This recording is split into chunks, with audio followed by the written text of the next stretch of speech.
शांत प्रकाश जाटव जी बोलेंगे आप।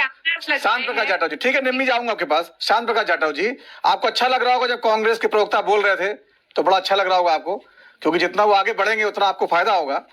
इसी रणनीति का बीजेपी जो है दिल्ली का चुनाव लड़ रही है कि आपको अपना वोट तो बना के रखना है और थोड़ा कांग्रेस का वोट बढ़ा के बढ़ाना भी है, यही चलेगा। मैं तो ताज्जुब कर रहा हूँ कि कांग्रेस के जो हमारे प्रवक्ता हैं वो इतना कुछ जानते हैं इस पार्टी के बारे में, उसके बावजूद कितना गलबैया कर रहे थे ये लोकसभा चुनाव में। इस तरीके से जो है दोनों मिलकर के चुनाव लड़ रहे थे और इनको मालूम है, इन्होंने देखो कितने आरटीआई के माध्यम से कितने कलेक्शन भी इनकी कारगुजारियों की कर रखी है। शराब घोटाले की शिकायत इन्होंने ही करी थी। ये शराब घोटाले में जो है अरविंद केजरीवाल यूं ही नहीं फंसे, कांग्रेस ने उनको फंसाया, कांग्रेस ने उजागर किया और इसका पूरा गैंग जो है वो शराब घोटाले में फंसा। सही मायने में अभी जो कांग्रेस के प्रवक्ता है उन्होंने पूरा कच्चा चिट्ठा खोला है। और साथ ही साथ एक बात बोलना ये ख्याल नहीं रहा इनको, क्योंकि दिल्ली मैं समझता हूँ इस पर पूरे देश की और दुनिया की नजर है, क्योंकि देश भारत की राजधानी है। यहाँ पर सबसे बड़ी समस्या जो है वो पानी के टैंकर की है, पानी की है। आप ये लगाओ कि किस तरीके से इन्होंने क्या नाम है आम आदमी पार्टी ने पोस्ट किए और कितना शर्मनाक है कि एक एक टैंक में जो है 50-50 पाइप 100 पाइप डाल करके दिल्ली के नागरिक वो पानी लेने के लिए मजबूर है।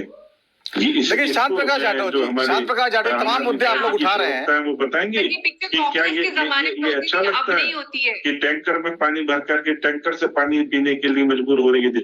आप इसी पे जो है ना पीठ थपथपा रही हैं अपनी। और जिस तरीके से 15 साल में की डीटीसी की बसेस खत्म होने वाली है, जाहिर सी बात है कि आपने जो मुफ्त में जो रेवड़ियां बांटी है टीटी की बसों के नाम पर, केवल इसीलिए क्योंकि कॉन्ट्रैक्ट पर थी 15 साल, वो रिपेयर और मेंटेनेंस उसी कंपनी ने करना था। आपने जम करके उसका दोहन किया और कोई भी नई फ्लीट नई बसेस आपने इसमें नहीं जोड़ने का कष्ट किया।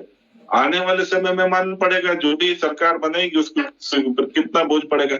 तो आपने दिल्ली की स्थिति को जर्जर बना करके रखा और उस पर आप आयुष्मान जैसी योजना केंद्र सरकार की आपने दिल्ली की जनता को से महरूम करके रखा है। दिल्ली का बजट सरप्लस में है, तो आप इसको क्या कहेंगे? इसको रेवड़ियां कहेंगे कि जनता की योजनाओं से महरूम कर रहे हैं। ये आपका व्यक्तिगत पार्टी का विद्वेष हो सकता है, मगर जनता को उसे क्यों झेलना पड़ रहा है, ये इस चीज का भी तो जवाब देना पड़ेगा आपको।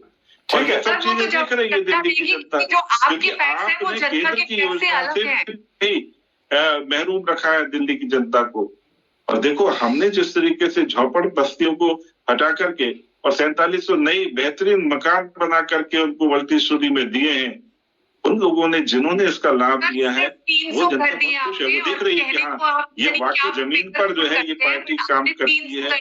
और मोदी के नेतृत्व में जिस तरीके से दिल्ली में हमने काम किए, आप अंडरग्राउंड जो सबवे जिस तमाम जो है ना जो रोड बने हुए हैं हमने बना करके दिए।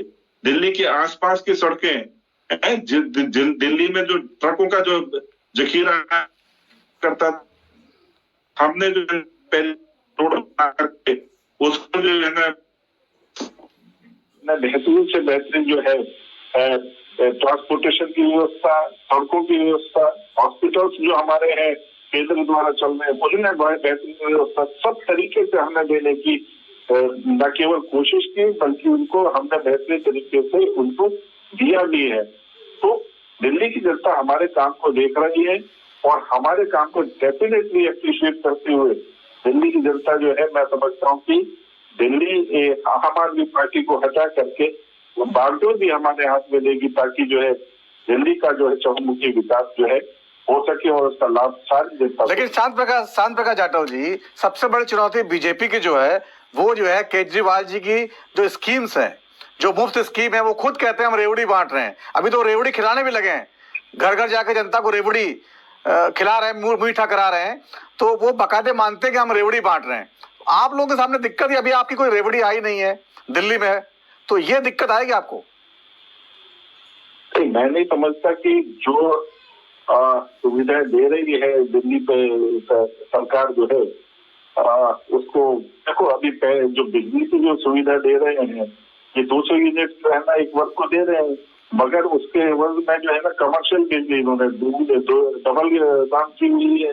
तो इस प्रकार की जो रेवड़ियां हैं, जाहिर सी बात है, एक तरफ देना और दूसरी तरफ से लेना ये ठीक नहीं है। मगर हाँ, मोदी जी ने स्पष्ट कहा कि जो योजनाएं चल रही है हम उसमें कोई कटौती करेंगे नहीं, और बेहतरीन तरीके से जो है ना उन चीजों के इम्प्लीमेंट हो कि गलत तरीके से लोग उसका लाभ ना दें। इन सब चीजों को ध्यान में रख करके ठीक है कोई काम करेंगे। और बाकी दिल्ली की जनता के ऊपर है कि मुफ्त की रेवड़ियां चाहिए या एक बेहतरीन जो है ना विकास दिल्ली का चाहिए, क्योंकि विकास तो रेवड़ियों के चक्कर में रुका हुआ है।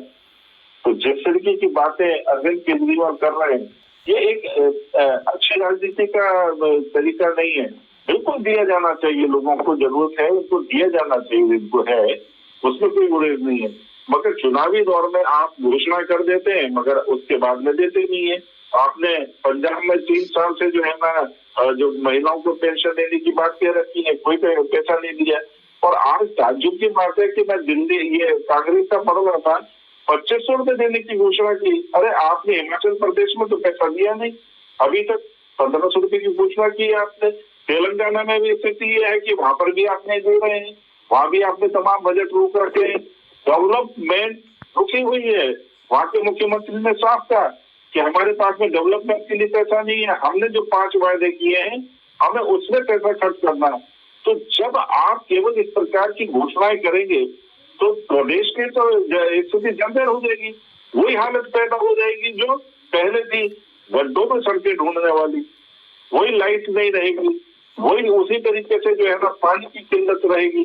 ये सब चीजें हम किस चीज के वजह से ले रहे हैं, तो इस चीज को भी ध्यान करने की आवश्यकता है। मैं समझता हूँ कि जिस तरीके से ये घोषणाएं कर रहे हैं उनको उसी हिसाब से फंड की व्यवस्था भी बनानी चाहिए, ये जो कि इन लोगों के बस का नहीं है। और पंजाब में जिस तरीके से इन्होंने घोषणा की, आप क्यों नहीं दे रहे? आपने जो घोषणा की 3 साल से आपने वहां पर जो है ना लोगों को कोई बेनिफिट नहीं दिया, तो नहीं ना बात कर रहे हैं। तो जाहिर सी बात है जब आप अपने स्टेट में नहीं दे रहे तो यहाँ क्या देंगे? केवल चुनावी शिविर के हैं, वो आया था ना 85 रुपए ठका उसके बाद में वो जो है जनता ने भी इनको ठोक दी अच्छी तरीके से।